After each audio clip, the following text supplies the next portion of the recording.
Hello SSC and আসসালামু আলাইকুম। কী অবস্থা তোমাদের সবার? আশা করি আল্লাহর রহমতে অনেক ভালো আছো। তোমাদের এইচএসসি পরীক্ষা খুব সন্নিকটে চলে আসছে এবং তোমাদের এই পরীক্ষায় কিভাবে তোমরা ভালো করবা এই বিষয়টা নিয়ে আমরাও খুব চেষ্টা চালিয়ে যাচ্ছি।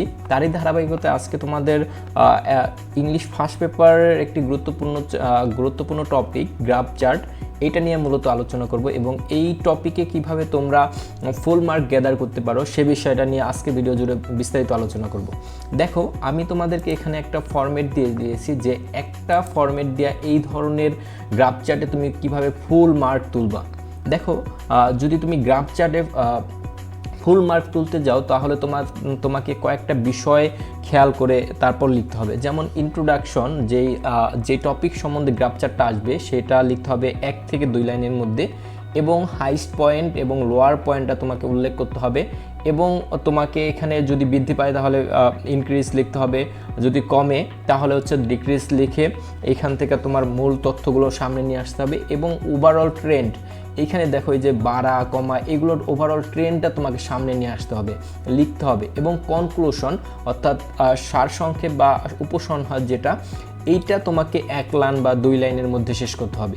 দেখো, এইখানে তোমাদেরকে আমি একটা গ্রাফ চার্টের হচ্ছে একটা এক্সাম্পল দিয়েছি। এই ধরনের গ্রাফ চার্ট যদি আসে তাহলে তুমি এই এখানে যে ফরম্যাটটা দিয়েছি এই ফরম্যাট অনুযায়ী লিখবা, ঠিক আছে? এই ফরম্যাট অনুযায়ী যদি তুমি লেখো তাহলে তুমি এই যে গ্রাফ চার্ট এটাই ফুল মার্ক পাওয়ার সম্ভাবনা অনেক বেশি থাকবে। দেখো, এইখানে আমি তোমাদের কয়েকটা ড্যাশবোর্ড দিয়ে দিছি, এখানে তুমি কি বসাইবা সেটা আমি এখন তোমাদেরকে বলে দিব। দেখো, graph chart, the graph chart illustrate, এখানে তুমি অনেকে শো লেখে, হ্যাঁ, তুমি যদি শো লেখো তাহলে হচ্ছে অন্যদের থেকে তুমি আলাদা হইতে পারবে না। আলাদা যদি তুমি হও তাহলে তোমার মার্কটা একটু বেশি আসার সম্ভাবনা থাকবে, তোমার প্রতি স্যারের একটা কি বলবো, একটা তোমার সহানুভূতি তৈরি হবে যে এই ছেলেটা একটু ভালো লাগছে, হ্যাঁ, তাহলে তুমি ফুল মার্ক তোলার তোমার সম্ভাবনা থাকবে। তাইলে তুমি এখানে কি করবা, এখানে হচ্ছে এই শোর পরিবর্তে হচ্ছে তুমি ইলাস্ট্রেট দিবা, হ্যাঁ, এটা একটা অ্যাডভান্স ওয়ার্ড বলতে পারো। The graph chart illustrate the data regarding dash, এইখানে ড্যাশের জায়গায় কি লাগবে, এই ড্যাশের জায়গাটায় তুমি লিখবা হচ্ছে এই গ্রাফ চার্টটা কি নিয়ে আসছে এইটা সম্বন্ধে হচ্ছে মূলত এইখানে তোমাদের লিখতে হবে।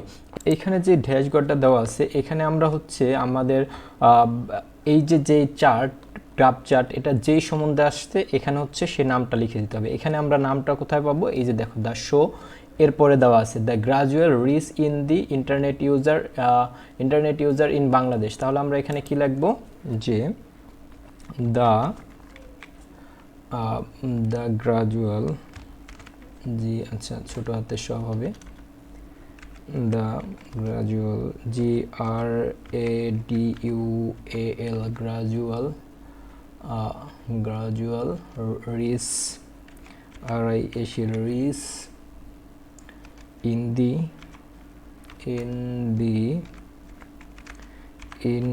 internet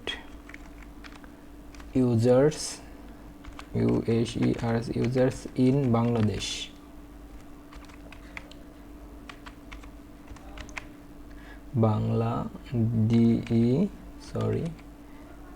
বাংলাদেশ। মূলত হচ্ছে আমরা আমাদের এইখানে হচ্ছে আমাদের এই গ্রাফ চার্টটা যে সম্বন্ধে আসছে এটা হচ্ছে আমরা প্রথমে এখানে লিখে দেব। এরপর ইট present a clear picture of the changes the Trends and comparison related to, এখানে কি লিখবা, এখানে হচ্ছে লিখবা হচ্ছে 2000 যে বাড়তেছে, হ্যাঁ, এই যে বাড়া দুইটার মধ্যে কম্পেয়ার, এখানে বাড়তেছে কত সাল থেকে, 2000 সাল থেকে 2009 সাল পর্যন্ত। এখানে হচ্ছে মূলত কম্পেয়ার করতেছে, হ্যাঁ, তুলনা বুঝাইতেছে 2000 সালে কত ছিল, 2009 সালে কত ছিল, কতটা ছিল, কতটা বাড়ছে আর কি। এখানে হচ্ছে তুমি লিখবা সাল 2000 থেকে, আচ্ছা 2000 থেকে হচ্ছে 2002 হচ্ছে 2009 সাল পর্যন্ত গেছে এটা। এখানে হচ্ছে সালটা উল্লেখ করে দিবা, বা এখানে যেটা থাকে তুমি সেটা লিখে দিবা। আমি তো এখানে সাল দেওয়া আছে তাই এটা সাল লিখে দিলাম। এরপর কি দেওয়া আছে, the over the given period. আচ্ছা, at the beginning of the period অর্থাৎ শুরুর দিকে দ্য ফিগার স্টুড অ্যাট অর্থাৎ ফিগার শুরুর দিকে কত পার্সেন্ট ছিল এটা এখানে মূলত চাইছে। তুমি হচ্ছে শুরুর দিকে কত দিয়ে শুরু হয়েছে, দেখো 2000 সালে বাংলাদেশে ইন্টারনেট ইউজারের সংখ্যা ছিল 0.03%। আচ্ছা, আমরা এখানে লিখব হচ্ছে প্রথম যেটা দিয়ে শুরু হয়েছে অর্থাৎ 2000 সালে যেটা ছিল সেটা লিখব 0.03। হ্যাঁ, এখানে লিখব হচ্ছে 0.03 অর্থাৎ 2000 সালে এটা কত ছিল 0.03। আচ্ছা, ওকে। এরপর দেখো আফটার দ্যাট পরবর্তীতে ইট শোড এ গ্রাজুয়াল ইনক্রিজ। আচ্ছা, এখানে দেখো ইনক্রিজ এবং ডিক্রিজ দেওয়া আছে, এখানে কি ক্রমবর্ধমান কি বাড়ছে নাকি কমছে। দেখো যদি বাড়ে তাহলে হচ্ছে ইনক্রিজ লিখবা, আর যদি কমে তাহলে লিখবা ডিক্রিজ। আমরা যেহেতু এখানে আমাদের ইউজার সংখ্যা বাড়ছে তাই আমরা এখানে লিখবো হচ্ছে ইনক্রিজ। এই ইনক্রিজটা ডিক্রিজটা আমরা কেটে দিলাম, ঠিক আছে। এখন দেখো সেটা বাইরে কত হয়েছে, 0.3 থেকে সেটা বেড়ে দাঁড়িয়েছে 6.17 অর্থাৎ 2009 সালে সেটা ছিল কত 6.17 আর কি। এইটা তোমরা হচ্ছে লিখবা যে 2009 সালে ছিল 6.17 ইন 2009। আচ্ছা, এখানে লিখবা হচ্ছে তোমার এই যে পার্সেন্টেজটা আর এখানে দিবা হচ্ছে সাল। আমরা এখানে লিখব হচ্ছে 6.17। আচ্ছা, আমরা এটা তুলে দেই।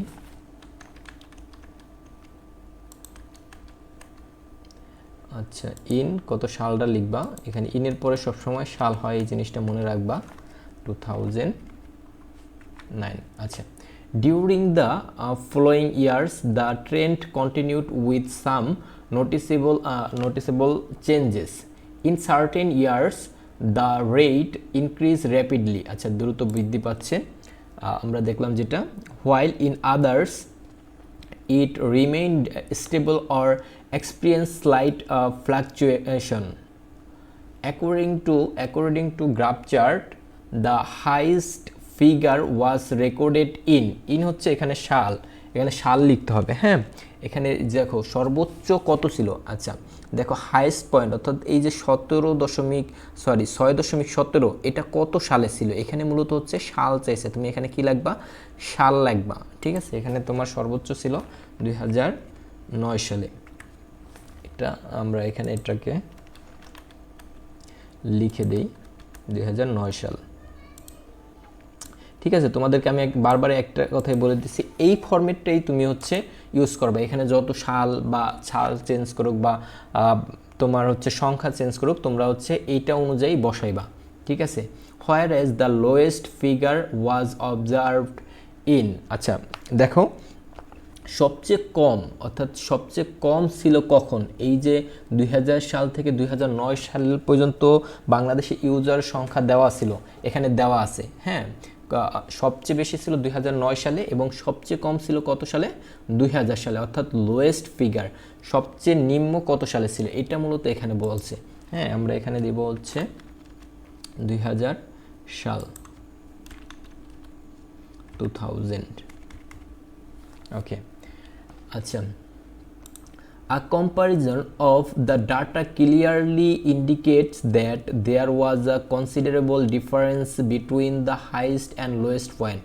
The graph chart further reveals that the overall performance of এইখানে কি বসেবা, এখানে ওভারঅল পারফরমেন্স চাইছে। ওভারঅল পারফরমেন্স অর্থ হচ্ছে তুমি সর্বদা এরকম আর কি, মানে এটা হচ্ছে শুরু থেকে শেষ পর্যন্ত বুঝাইছে ওভারঅল। হ্যাঁ, শুরু থেকে শেষ। দেখো শুরু হয়েছে কত সালে 2000 সালে এবং শেষ হয়েছে 2009 সালে, অর্থাৎ 2000 সাল থেকে 2009 সালের যেই ইন্টারনেট ইউজার সংখ্যা বৃদ্ধি পাইছে এইটা মূলত আমাদের এই গ্রাফ চার্টে দেওয়া হয়েছে। এখানে যেহেতু ওভারঅল পারফরমেন্স চাইছে তাহলে আমরা কি লিখবো 2000 থেকে 2009 অর্থাৎ 2000 to 2009। আচ্ছা, আমরা এখানে লিখবো 2000 to 2009। ঠিক আছে, তোমরা হচ্ছে এখানে যদি অন্য কোনো সাল দেওয়া থাকে তুমি সেটা তোমার মতো করে বসাইবা, বুঝা বাংলা কথা হয়েছে বুঝে। হ্যাঁ, ঠিক আছে। এরপর দেখো, ওয়াজ স্যাটিসফ্যাক্টরি অ্যান্ড রিমার্কেবল থট আউট দ্য পিরিয়ড। হ্যাঁ, it is the evident from the data that various factors may be contributed to these changes. The information also highlighted the importance and impact of, এইখানে হচ্ছে এই যে মানে তোমার impact of, কিসের ইম্প্যাক্ট বুঝাইছে, অর্থাৎ এখানে হচ্ছে তোমার নামটা লিখতে হবে।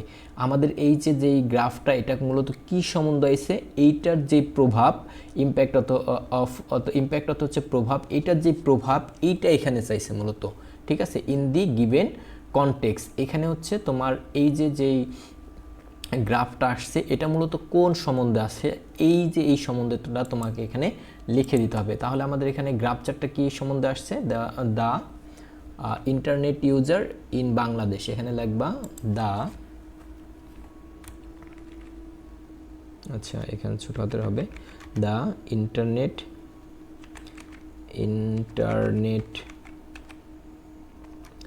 ইউজার্স,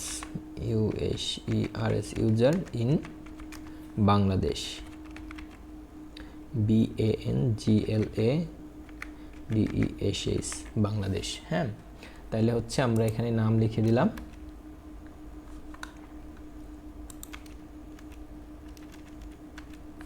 ওকে, আচ্ছা ইন্টারনেট ইউজার ইন বাংলাদেশ, কোথায় নাম লাগবে, এই যে এখানে আমরা এটা একটু হাইলাইট করে দেই। আচ্ছা, দ্য বাংলাদেশ, আচ্ছা the internet users in Bangladesh, আমরা এখানে নাম লিখে দিলাম। In the given context, to sum up, সর্বশেষে the graph chart demonstrate an overall upward and up down. আচ্ছা, আমরা যেহেতু বাড়ছে তাহলে হচ্ছে এখানে আপ ডাউন ওয়ার্ডটা উঠাই দিব। হ্যাঁ, যদি কমে কোনো একটা চার্ট, যদি কমার চার্ট দেয় সেক্ষেত্রে তুমি এইটা লিখবা ডিক্রিজ আর ডিওয়ার্ডেড, আর যদি বাড়ে সেক্ষেত্রে আপওয়ার্ড লিখবা। হ্যাঁ, এটা আপওয়ার্ড লিখে দিলাম। The trend despite some minor and fluctuation, therefore it can be concluded that the changes shown in the graph chart are significant and provide a comprehensive and understanding of the topic. ঠিক আছে, এটা হচ্ছে মূলত তোমার graph চার্টের একটা format. এই ফরম্যাটে যদি তুমি লেখো আশা করি তুমি সর্বোচ্চ মার্ক পাইবা। কারণ হচ্ছে তোমাদের অনেকেই দেখা যায় অনেক সহজ করে লিখে দেয়, যদি তুমি সহজ করে লিখো তাহলে হচ্ছে তোমার মার্ক কমে যাওয়ার সম্ভাবনা থাকবে।